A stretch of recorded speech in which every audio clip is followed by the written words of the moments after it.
मैं हूं अंकित अवस्थी, आप हैं मेरे साथ में फिलहाल नेपाल के बारे में चर्चा करने के लिए। नेपाल में केपी शर्मा ओली और प्रचंड के मिलकर के जो सरकार बनी थी, उस सरकार में इन दिनों हाल ही में कुछ संकट के से बादल छलने लगे हैं। कारण क्या है? नेपाल की चौथी सबसे बड़ी जो पार्टी है, उसके मुखिया ने अपना समर्थन वापस ले लिया है।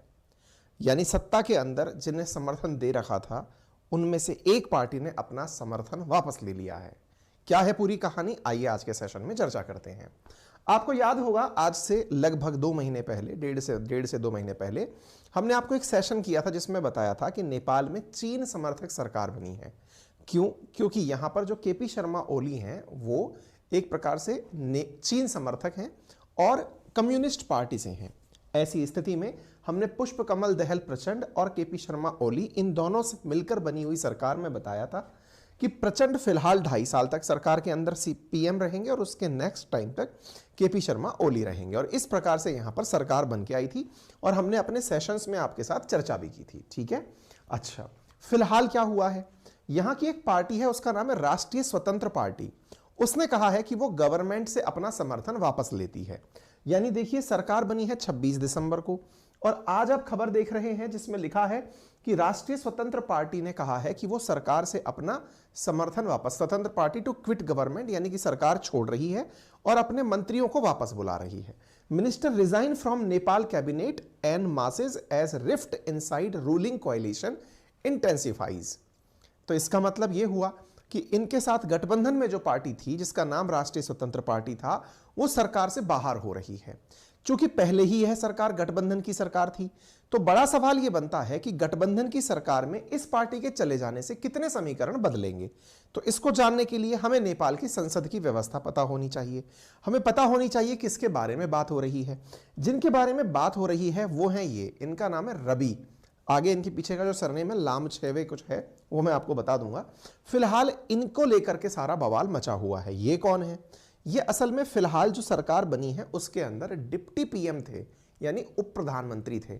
इसके साथ साथ गृह मंत्री और ट्रांसपोर्ट मिनिस्टर का पद भी लिए हुए थे। इनकी जो पार्टी है राष्ट्रीय स्वतंत्र पार्टी, वो नेपाल की चौथी सबसे बड़ी पार्टी है। ये व्यक्ति वंस अपॉन ए टाइम पत्रकार हुआ करते थे, लेकिन पत्रकारिता में इन्होंने कुछ ऐसा नाम कमाया कि लोग, नेपाल के लोग इनके पीछे काफी ज्यादा, मतलब दीवानों की तरह लग गए। यूथ जो है वो इनसे काफी ज्यादा मोटिवेट हो गया और इस वजह से इन्हें चुनाव में 20 सीटें जितवा दी।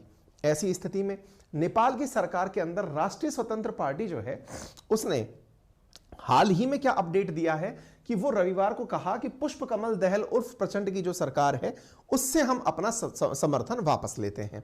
लामी छाने करके नाम है इनका, रवि लामी छाने।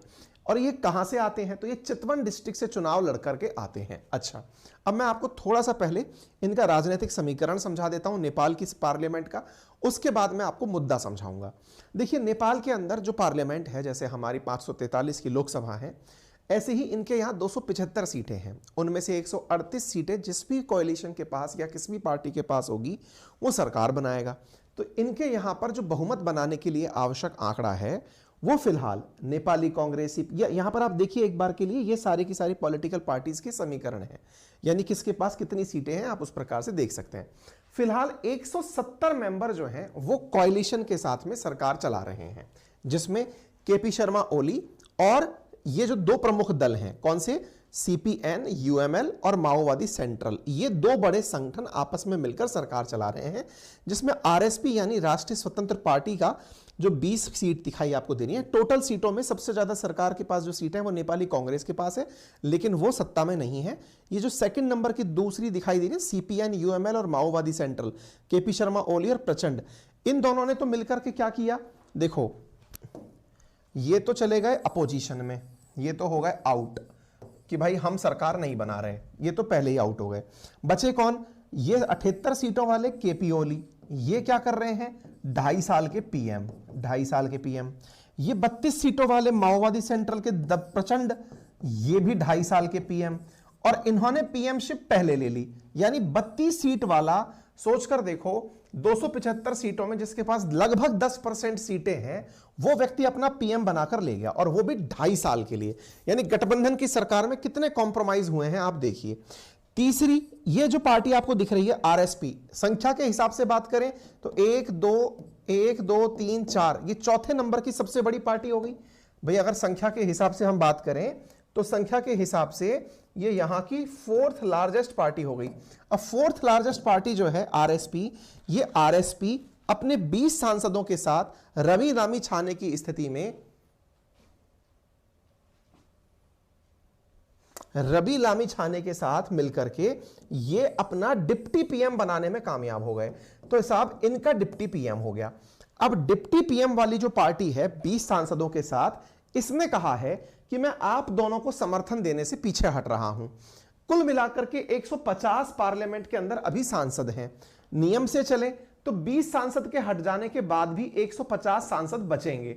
150 सांसद बचेंगे और आवश्यक संख्या 138 है, यानी कि अभी 12 सांसद इनके पास प्लस में है, यानी सरकार अभी 12 सांसदों के साथ सुरक्षित है। लेकिन यदि ये जो पीएसपीएन या आरपीपी, इन दोनों में से कोई सी भी पार्टी, यदि ये आरपीपी बाहर निकल जाती है, राजेंद्र प्रसाद वाली पार्टी, तो सरकार का गिरना तय हो जाएगा। यानी इनकी सरकार अब इन दो पार्टियों के भरोसे टिकी हुई है। इनमें से जिसने भी समर्थन वापस खींच लिया, सरकार आउट हो जाएगी। उम्मीद है अब आप इस तथ्य को भली भांति समझ गए होंगे कि चल क्या रहा है। ठीक है साहब, चलिए तो फिलहाल के लिए इनके गढ़ को गिराने के लिए रवि लामी छाने ऐसे बगावती क्यों हुए, अब वो समझ लीजिए। असल कहानी क्या है, ये राष्ट्रीय स्वतंत्र पार्टी जो आप देख रहे हैं, यह राष्ट्रीय स्वतंत्र पार्टी असल मायने में उस व्यक्ति के द्वारा बनाई गई है जो कि अपनी नागरिकता को लेकर नेपाल में विवादित है। विवादित कैसे है? असल में इसकी सिटीजनशिप को लेकर के विवाद है। विवाद क्या है? यह व्यक्ति 2007 तक तो नेपाली था, लेकिन 2007 में यह अमेरिका चला गया और अमेरिका में 2007 से लेकर 2017 तक यह व्यक्ति अमेरिका की सिटीजनशिप यानी ग्रीन कार्ड ले लिया। कौन? राष्ट्रीय स्वतंत्र पार्टी का रवि लामी छाने। ठीक है, अब इसने 2007 से 17 तक अमेरिका की सिटीजनशिप रखी। 2018 से 22 तक, अब देखो, इसको यहां आकर नेपाल में काम करना था। नेपाल में काम करना था तो इसने अमेरिका की सिटीजनशिप तो छोड़ दी, लेकिन नेपाल की सिटीजनशिप, नेपाल के अंदर नियम है इंडिया वाला कि कोई भी नागरिक दो नागरिकता नहीं रख सकता, यानी दोहरी नागरिकता नहीं रख सकता, कि वो नेपाल का नागरिक भी हो और अमेरिका का भी नागरिक हो, ये एक साथ नहीं चलेगा। तो दो जगह का नागरिक ना होने के कारण अमेरिकी नागरिकता इसको त्यागनी पड़ी और नेपाल की नागरिकता के लिए इसने अप्लाई नहीं किया। तो हुआ यह कि जिस समय यह चुनाव लड़ा था उस समय यह एक तरह से स्टेटलेस था। स्टेटलेस मतलब ना अमेरिका की सिटीजनशिप ना नेपाल की, क्योंकि नेपाल की तो इसके साथ पहले ही छूट गई 2007 में। क्यों छूट गई? क्योंकि नेपाल की नागरिकता के साथ अगर किसी दूसरे देश की नागरिकता ली जाएगी तो स्वतः ही वो नागरिकता अपने आप ही रद्द मानी जाएगी। दोबारा नागरिकता लेना इसके द्वारा नहीं पाया गया। ऐसी स्थिति में जब यह व्यक्ति स्टेटलेस था तो इसका चुनाव लड़ना भी नल एंड वॉइड साबित हुआ, क्योंकि जो व्यक्ति संभव ही था, मतलब जो था ही नहीं, तो इस कारण से इसके खिलाफ केस हो गया। अब जब केस हो गया तो केस होने के बाद में सुप्रीम कोर्ट ने इनकी उम्मीदवारी को चुनावों में, सोचो डिप्टी पीएम बना हुआ कोई व्यक्ति बैठा हुआ है, गृहमंत्री बना हुआ कोई व्यक्ति बैठा है, नेपाल की सुप्रीम कोर्ट कहती है कि इनका कंटेस्ट चुनाव में लड़ना ही गलत था। तो आप सोच सकते हैं जो व्यक्ति नागरिक ही नहीं है वो अगर चुनाव लड़ लिया है तो उसकी नागरिकता के साथ साथ उसका तो पद भी चला गया। बस जब पद चला गया तो स्वतः स्वाभाविक है कि यह व्यक्ति कैसे अब सरकार में रहेगा। इसे लगता क्या है कि जो प्रधानमंत्री लोग बने बैठे हैं या फिर जो कोएलिशन के नेता हैं, उन्होंने जानबूझकर इसको किनारा करने के लिए यह नियम अपनाया है। अगर ये लोग चाहते तो इन्हें नागरिकता दोबारा दिलवा सकते थे, लेकिन दोबारा ना दिलवा करके इनके साथ राजनीति हुई है, इसलिए उन्होंने कहा कि भैया अपन हट लिए। तो ये व्यक्ति जो हैं, इनके बारे में जो इतिहास है वो ये है कि एक टीवी एंकर हुआ करते थे और वहां से ये डिप्टी पीएम और होम मिनिस्टर तक पहुंचे थे। इनको लेकर काफी सारी कंट्रोवर्सीज भी रही हैं, लेकिन इनके सामने काफी सारे गिनीज बुक ऑफ रिकॉर्ड भी रहे हैं। इन्होंने काफी जबरदस्त तरीके की एंकरशिप की है नेपाल के अंदर। ठीक है, तो नेपाल की सुप्रीम कोर्ट ने 27 जनवरी 2023 को इनके डिप्टी पीएम को हटा दिया था। सिटीजनशिप का विवाद क्या है वो मैंने आपको बता दिया। अब आगे आने वाले समय में देखेंगे होता है क्या। फिलहाल के लिए यही था अपडेट। उम्मीद है आप लोगों को यह अपडेट पसंद आया होगा। जानकारी पसंद आई हो अपने साथियों के साथ साझा करें। चैनल पर नए हैं सब्सक्राइब कर लें। धन्यवाद। इस बीच में एक जानकारी यह है कि मेरा रेफरल कोड है अंकित 10, जिसका यूज करके आप अनअकैडमी पर 10% डिस्काउंट प्राप्त कर सकते हैं on all type of subscriptions. Including UPSC, SSC, banking, railway etcetera. UPSC में 9 तारीख तक एक बेहतरीन सब्सक्रिप्शन ऑफर चल रहा है। एक है प्लस जीएस का और एक है आइकॉनिक जीएस का। प्लस जीएस का यानी कि मतलब यह है 3 महीना प्लस 1 महीने का सब्सक्रिप्शन, जिसमें आपको GS, CSAT, current affair, practice question, test series, doubt solving, digital notes सब दिए जाते हैं। लेकिन यह उपलब्ध है 16,500 में पूरे 3 महीने प्लस एक एडिशनल मंथ के लिए।